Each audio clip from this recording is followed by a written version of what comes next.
प्रतिज्ञा कर ली कि आज दुर्योधन ने बहुत उनको उत्तेजित किया, और जब बहुत उत्तेजित किया तो प्रतिज्ञा कर ली कि कल के युद्ध में या तो पांचों पांडव समाप्त होंगे या भगवान को अपनी प्रतिज्ञा छोड़नी पड़ेगी। अगर मैं अपनी प्रतिज्ञा पूर्ण नहीं कर सका तो इसका अर्थ होगा कि भगवान की प्रतिज्ञा भी पूरी नहीं होगी।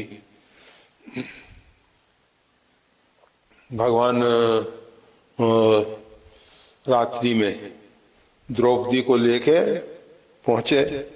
भीष्म पितामह ध्यान में बैठे हुए थे। उन्होंने देखा कि कोई महिला जो है आई है और अभिवादन कर रही है। द्रौपदी ने उनके चरणों में प्रणाम किया है। प्रणाम करने के बाद उन्होंने आशीर्वाद दिया है, अखंड सौभाग्यवती भव। सौभाग्यवती का जब उसको आशीर्वाद प्राप्त हुआ तो पितामह से उसने निवेदन किया, पितामह तात आपने जो प्रतिज्ञा की है वो सही होगी कि आपका आशीर्वाद सही होगा? कहा तू ये बता कि तेरे को यहाँ लेके कौन आया है? उसका बुलाओ। भगवान श्री कृष्ण को सामने थे ही आ गए और उन्होंने कहा कि आपकी लीला अपरिमित है, कोई उसको नहीं समझ सकता है। आपकी इच्छा के विरुद्ध कुछ नहीं हो सकता है। अगर आप पांडवों के संरक्षक हैं तो पांडवों का बाल बांका नहीं हो सकेगा। और पर इतना जरूर है कि आपको अपनी प्रतिज्ञा भंग करनी पड़ेगी और भगवान को रथ का पहिया लेके दौड़ना पड़ा है। मतलब भगवान ने प्रतिज्ञा की थी कि हम महाभारत युद्ध में अस्त्र शस्त्र का प्रयोग नहीं करेंगे।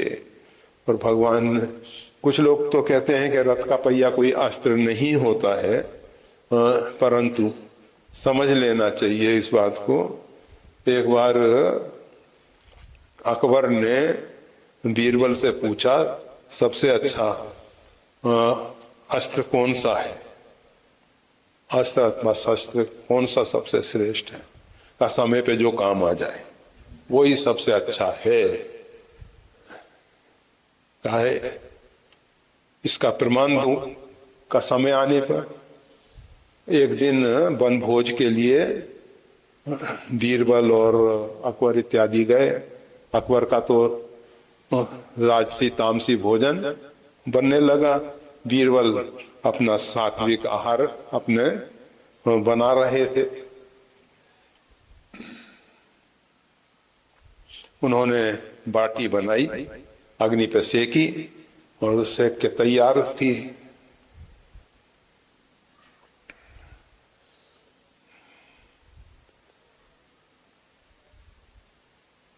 अकबर ने देखा कि इनका भोजन तैयार हो गया है तो उसने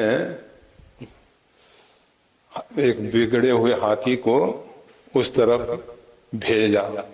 अब वो हाथी दौड़ता हुआ आ रहा है। बीरबल ने देखा कि हाथी आ रहा है। पास में एक कुतिया पड़ी हुई थी, उसको एक बाटी खाने को दी इन्होंने। और जब हाथी थोड़ा नजदीक आ गया तब उस कुतिया को उठा के हाथी के ऊपर फेंक दिया। और हाथी देखा कि ये कहां से, वो की करते हुए हाथी के ऊपर जा रही थी तो हाथी पीछे दौड़ा।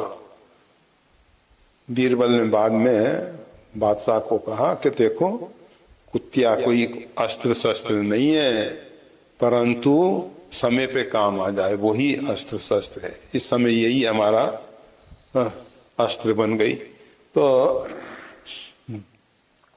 भगवान ने पहिया उठा लिया, पहिया ही अस्त्र है और वो सुदर्शन चक्र का काम करता। अगर भगवान उसका प्रयोग, जब भगवान श्री राम तिनका निकाल के उसको प्रेरित मंत्र ब्रह्मसर धावा मंत्र से प्रेरित कर दिया और वो ब्रह्मास्त्र बन के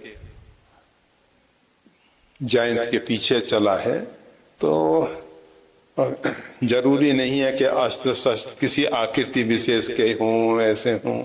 किसी में भी किसी भी प्रकार से उसको दिव्य मंत्रों के द्वारा अभिमंत्रित करके छोड़ा जा सकता है। वीडियो देखने के लिए धन्यवाद। श्री गुरुदेव की वाणी का और ज्यादा लाभ लेने के लिए कृपया हमारे चैनल को लाइक और सब्सक्राइब करना ना भूलें। चैनल का लिंक डिस्क्रिप्शन बॉक्स में उपलब्ध है। जय श्री राम।